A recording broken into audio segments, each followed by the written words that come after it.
Bem-vindo a mais uma parte do exercício de escrita criativa onde eu estou trabalhando a origem do nosso vilão Urus. Para saber como essa história começou, o link está aqui embaixo na descrição. Bom, então conforme eu tinha dito no vídeo passado, né, eu vou tirar essa parte aqui da realização da história para fazer alguns ajustes, né? Eu resolvi voltar um pouquinho e dar uma relida e consertar algumas coisas, né, e redefinir outras coisas. Isso porque a história está ficando mais extensa e mais complexa do que eu tinha pensado e tem algumas ideias em aberto e eu queria definir isso um pouco melhor antes de dar prosseguimento, né? Então o que eu estou pensando? Primeira coisa que eu quero fazer é definir melhor o contexto, né? Se houver a ideia de acrescentar algum nome, tipo o nome do Deus, né? Ou o nome do grande líder que não tem. Então vamos ver se cabe ou não, né? E definir um pouquinho melhor a tribo, que mundo é esse, que contexto é esse, né? De repente trabalhar a origem do Urus melhor, o seu passado como soldado, o lugar de onde ele veio, né? Que terra era essa, soldado que brigava contra o quê. Então são coisas interessantes que a gente pode usar agora no momento de transformação do personagem, né? E aprofundar mais a conversa dele com Laura, aquele diálogo, aquele encontro. Ficou muita coisa em aberto, muita coisa que eu não tinha pensado na hora. E depois que ele entrou na Montanha Vermelha, as coisas ficaram um pouquinho mais claras. Então, com relação ao medo dela, ao castigo, o que aconteceria se ele falhasse, né? Então dá para acrescentar algumas coisinhas ali. E se eu achar alguma coisa muito mal escrita, muito mal estruturada, que estiver atrapalhando a compreensão, mas assim, alguma coisa que passar do limite do aceitável, aí eu dou uma corrigida. Mas isso não pode ser chamado de um segundo tratamento. Eu só estou voltando para fazer alguns ajustes, né? Para poder eu seguir melhor com a história. Até porque eu pretendo usar parte dessa premissa como material inicial para o NaNoWriMo desse ano, né? Então, vamos lá? Não vai ser um vídeo muito grande, né? Mas eu vou começar do início e vou relendo aqui. Conforme eu sentir a necessidade de mudar alguma coisa, eu trabalho em cima disso.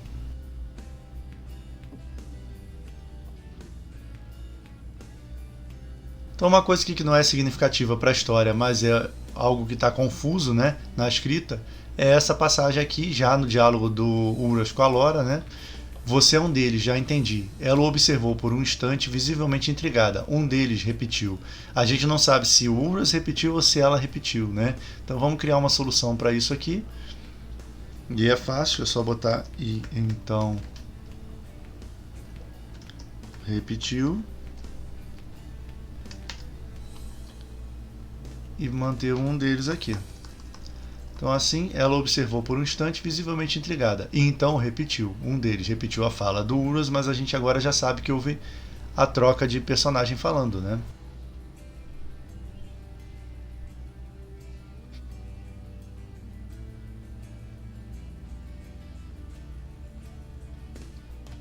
Bom, aqui é um bom lugar para a gente intensificar um pouco o diálogo entre os dois e para a Laura esclarecer um pouco mais o que se passa na cabeça dela, né? A gente não vai dar total explicação do porquê que ela quer impedir, né, que ele vá e tudo, mas para ficar uma coisa mais concreta, né? Essa questão da febre e tudo, vamos tentar acrescentar algumas informações aqui para ver como fica. Então esse vá antes que reparem em sua ausência pode ficar mais para o final desse diálogo, né? E aqui, tem razão, sou um forasteiro. Não posso saber de tudo o que acontece aqui. Talvez amanhã, quando voltar, queira ouvir o que tenho a dizer. Então vamos ver aqui. Então é agora a hora que ela insiste, né?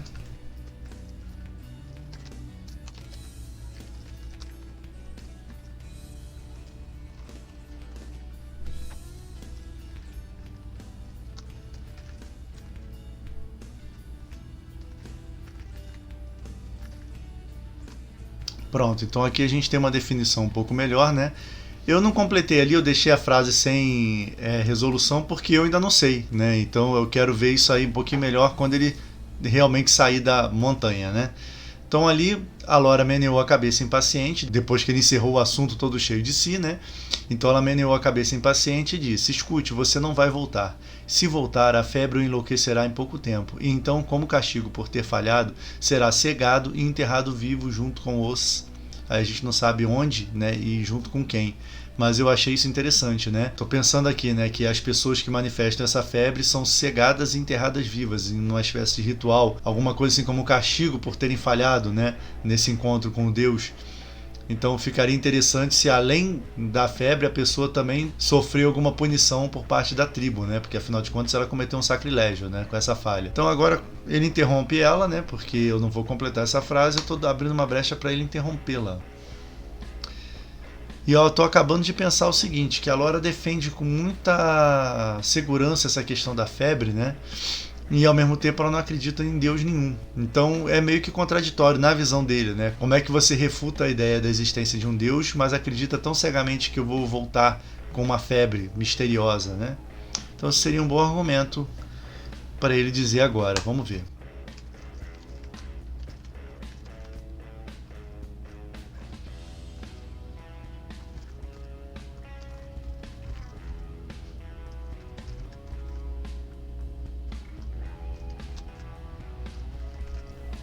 E logicamente ela tem um argumento muito lógico com relação a isso, é porque ela já viu as pessoas sofrerem disso, né? Ela já viu as pessoas voltarem dessa missão com a febre, e em contrapartida ela não reconhece nenhum sinal divino, né? Em lugar algum.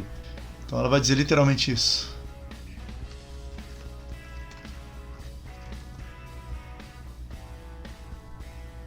Certo. Então ele vai interrompê-la de novo, porque quando ele percebe que não consegue rebater nenhum argumento, né, ele tende a ganhar desviando o assunto, né, revertendo alguma acusação, né, inquirindo a pessoa de alguma maneira que vai deixá-la desconfortável, né? E sendo assim, ele vai perguntar por que ela está tão preocupada, né, com o que vai acontecer com ele.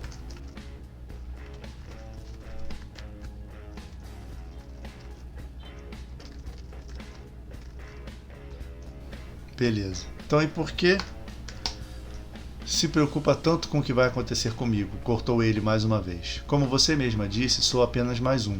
Né? Porque ela disse que os escolhidos, né, não tem nada de especial, que o líder simplesmente, né, envia pessoas para lá e ele só inventa desculpas, né, para poder classificar alguém como um escolhido e ir lá executar uma missão que ele é covarde demais para realizar, né?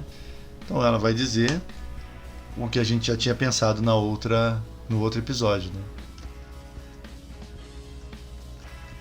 Pronto, eu não quero que ela ainda chegue a dividir o drama dela com ele, né? Eu não sei se ela vai chegar a fazer isso até, né? Porque eu não quero que ele ganhe nenhuma consciência sobre isso agora, né? Até porque ele está muito voltado para a sua própria missão e seu próprio umbigo. Então não é o momento da história ainda da gente aprofundar a origem dela. A gente só está dando uma curiosidade ao leitor, né? Por que ela quer tanto que isso termine? Tem um lance dela de ter mexido na tatuagem antes, né? Então, refinando esse diálogo, a gente valorizou um pouco mais o encontro dos dois, né? Eu vou dar uma repassada aqui, vamos ver como é que a gente pode terminar isso. Que agora ele terminaria com essa fala, mas agora essa fala não tá muito súbita, né? De repente ele mandar ela embora. Ele precisa encerrar o assunto.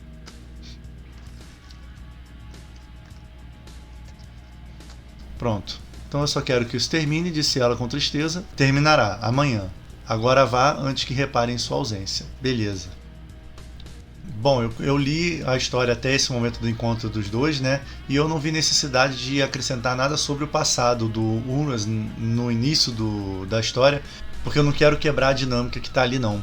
Eu gosto dessa ideia de ser bem na cara, né? Essa questão, não valorizar tanto o lance dele ser o escolhido, né? E nem dele botar muita reflexão do porquê que ele está ali e tal. Eu gosto de já estabelecer o conflito, de já estabelecer o objetivo da maneira como tá, pelo menos para essa história. Então eu acho que agora que a Laura foi embora e ele vai ficar sozinho refletindo, né? Então eu acho que aqui é um bom ponto para ele pensar um pouco no passado dele como soldado, né? E a gente aqui sim incluir alguma coisa, que é o último momento de calmaria antes dele ir para a missão, né?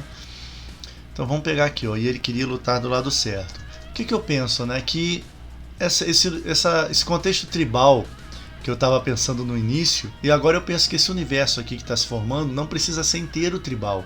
De repente eu penso que essa região onde eles estão é uma região menos avançada tecnologicamente, né? E as pessoas se organizam em tribos, mas que há povos no sul, no norte, eu não sei, depois de uma certa fronteira, né? Onde há povos mais avançados, onde há pessoas com tecnologia, né? Isso para a gente não se restringir, e também isso pode dar abertura para eu emendar uma história na outra depois. De repente pegar uma dessas histórias que eu já trabalhei e colocar um desses personagens nesse mesmo mundo, né? Então é uma possibilidade que eu estou pensando agora, tendo em vista o NaNoWriMo, né? Então aqui o que eu quero dizer, né? Que ele lutou no passado como soldado, assim como seu pai, né?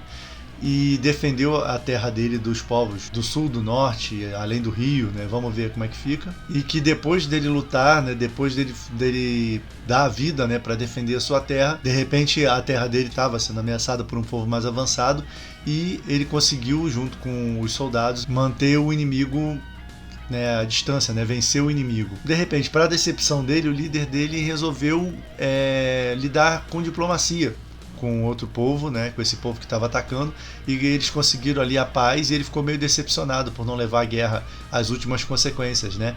E agora pode estar havendo ali na terra dele, por isso que ele está tão irritado, uma fusão, né, da mentalidade do outro povo. De repente as pessoas da terra dele estão começando a usufruir da tecnologia que esse povo possui, né? Então eu estou fazendo um brainstorm aqui, pensando em expandir a história, né? E eu estou gostando dessa direção, né? São coisas que eu estou decidindo agora. Mas aqui eu posso não explicar tudo totalmente, mas dar umas dicas desse contexto e deixar o leitor consciente de que existe mais coisa, né? Que não é só um contexto de tribos, né? Isso seria interessante. Bom, então vamos dar para ele aqui algumas memórias dele na linha de frente, né? De alguma batalha, e vamos tentar descrever mais ou menos esse pensamento que eu tive agora. Mesmo que depois eu tenha que detalhar ou tenha que refinar, mas pelo menos para deixar registrado aqui nesse lugar. E eu acho que é oportuno ele já ir para a missão com essas coisas bem estabelecidas assim para o leitor, né? Então vamos lá, vamos fazer ele ter algumas memórias da guerra e umas lembranças.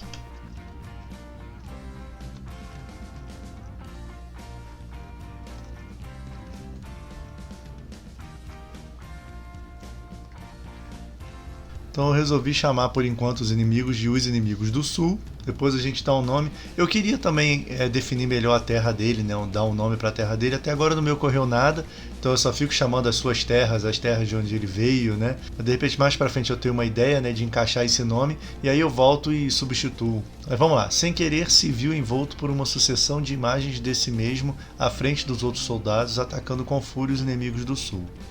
Então, por uma sucessão de, a gente vai trocar por sucessivas, porque senão fica a sucessão de imagens de, né? E à frente dos outros soldados, vamos trocar aqui também, porque senão eu vou banalizar muito o termo soldados, né? E eu quero usar esse termo mais quando eu me referir a ele, né? Então, à frente dos outros guerreiros de sua terra. Tá vendo? Fica muito sua terra, mas por enquanto é isso. Eu não tô sentindo ainda naturalidade em botar um nome aqui, os guerreiros de tal lugar, né? Agora eu quero estabelecer a condição dele de soldado, mas mesmo como um soldado, ele sendo bem visto pelos homens, né? Sendo uma espécie de líder. Vamos criar um conflito aí, um drama aí, né? Não vamos fazer ele só ir embora indignado das terras dele. Vamos lá.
Não escrevi a beça agora, mas eu acho que eu encaixei de uma vez só quase tudo do que eu tinha pensado antes, né? A ideia ficou bem condensada. Não sei se ficou um excesso de informação num ponto só da história, né? Mas por enquanto eu vou deixar assim. Nunca foi mais do que um soldado, porém entre os homens era considerado um superior inquestionável. Por isso, quando seu líder aceitou a rendição do inimigo e o proibiu de dar o golpe final, o proibiu não o inimigo, né? Isso aqui precisa ser alterado. Bom, então assim fica mais claro, né? Por isso, quando seu líder aceitou a rendição do inimigo e proibiu o ataque final, houve pressão de seus companheiros para que o próprio Urus assumisse o controle das terras. Estavam tão perto de aniquilá-los todos, e em vez disso, aos invasores era permitido chegar e partir livremente. Aos invasores agora... Eu estou dando uma ideia de transição, né, de mudança. Né? E em vez disso, aos invasores agora era permitido chegar e partir livremente. Depois de tudo, depois do sangue de tantos guerreiros de valor tingirem as fronteiras, não podiam admitir o odioso povo do sul entre eles, usando e comercializando suas tecnologias como chamam as aberrações que fabricam. Então aí eu estou colocando, né, que houve esse acordo, essa trégua, e o líder do povo do Urus, né, aceitou os inimigos perto da derrota, né, e eles passaram a interagir pacificamente, né, e isso nem o Urus nem os soldados, né, estavam aceitando muito bem, então houve um movimento para elevar o Urus a líder, né. Então agora a gente vai enfatizar que o Urus tem a mentalidade de soldado, né, isso na cabeça dele não entra, não agora, né, não nesse momento.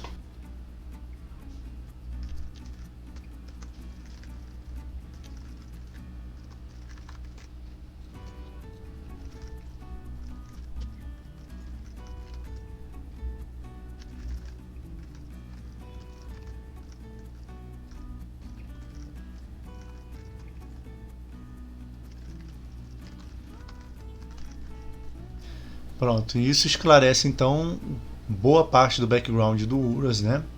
Então vamos lá. Mas Urus sabia que isso não era o certo. Era um bom soldado e não um usurpador, por mais que seu fraco comandante merecesse ser deposto. Além do mais, jamais quis liderar ninguém, e sim servir com toda a lealdade a um bom líder. Por isso, antes que fosse realmente obrigado a agir, partiu.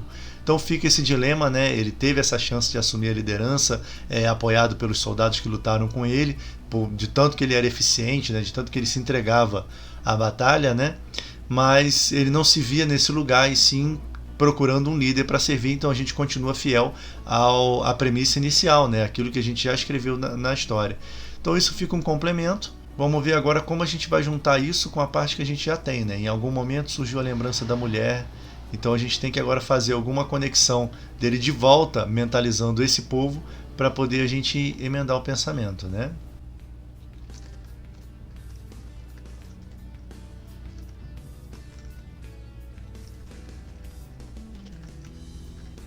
Pronto. E isso a gente tem um retorno tanto do foco dele quanto do leitor, né?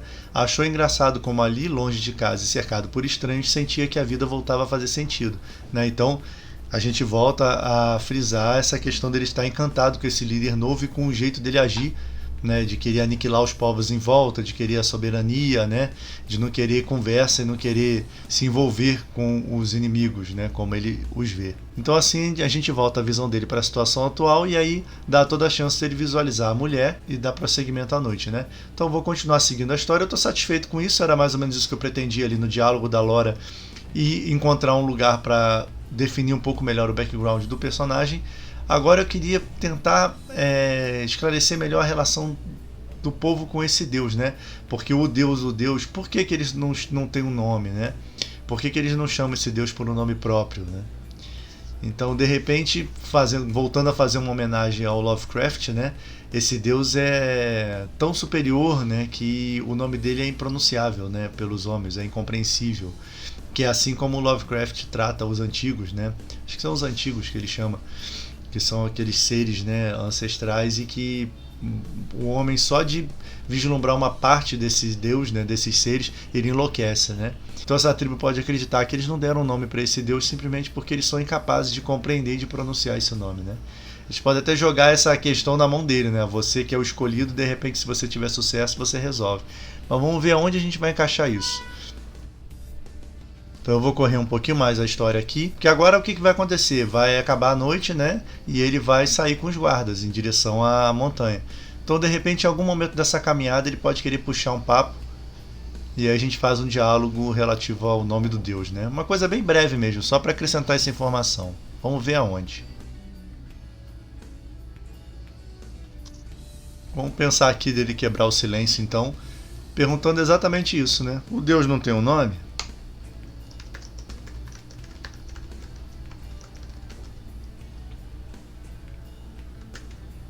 Naturalmente, o fato dele falar o Deus e não esse Deus, né, já demonstra que ele tem um certo respeito, que ele é mais suscetível a esse misticismo, né? A embarcar no culto, né, dessa tribo. Porque se fosse um aventureiro comum, poderia perguntar, mas esse Deus não tem um nome?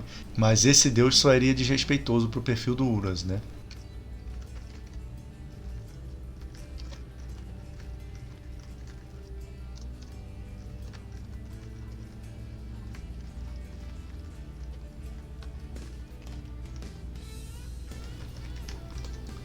Eu gosto da questão dos guardas serem muito monossilábicos, né? Deles falarem frases curtinhas, né? Até porque o Urus teria dificuldade de entender se eles tivessem uma fala mais complexa. Então isso fica interessante. Então vamos lá. O Deus não tem um nome? Perguntou Urus, mais para quebrar o silêncio que estranhamente o deixava desconfortável. Falta uma travessão aqui? Tem, respondeu o guarda de voz grave, mas é incompreensível e impronunciável para nós humanos.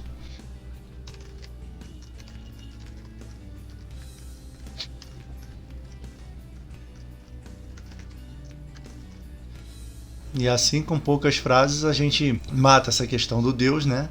Talvez esse nome surja, né, depois da ida dele à caverna, né? Mas é incompreensível e impronunciável para nós humanos. Aí ele responde, entendo.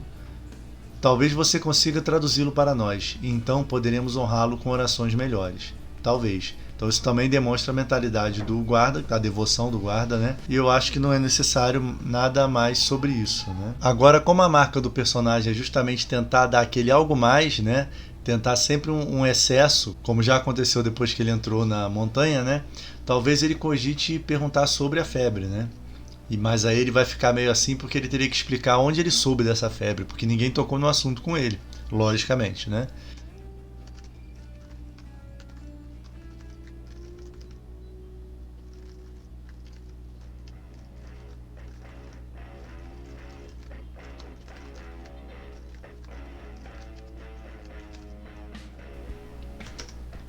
Pronto.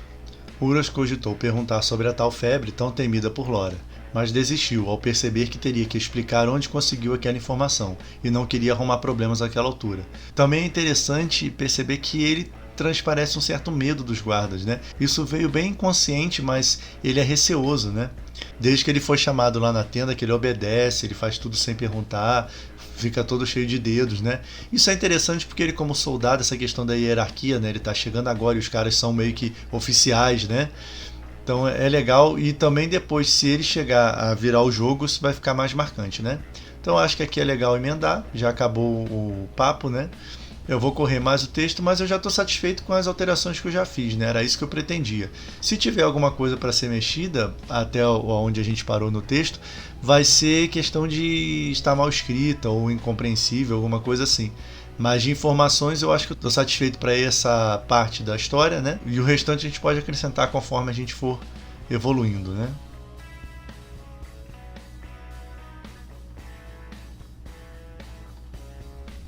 Então, por enquanto, eu troquei uma palavrinha ou outra, né? Substituí aqui um avistou, porque tinha um ver aqui, uma letrinha ou outra trocada em palavras, um Szinho que eu tinha esquecido. E aqui embaixo foi um ato falho, né? Que tava, um raio espocou atrás da montanha, mas não foi atrás da montanha, ele está dentro da montanha, né? Espocou atrás do monte barrento que a gente fez ali para o Deus aparecer, né? De resto, não vi nada significativo mais para ser mudado. A história ganhou um pouquinho mais de consistência, né?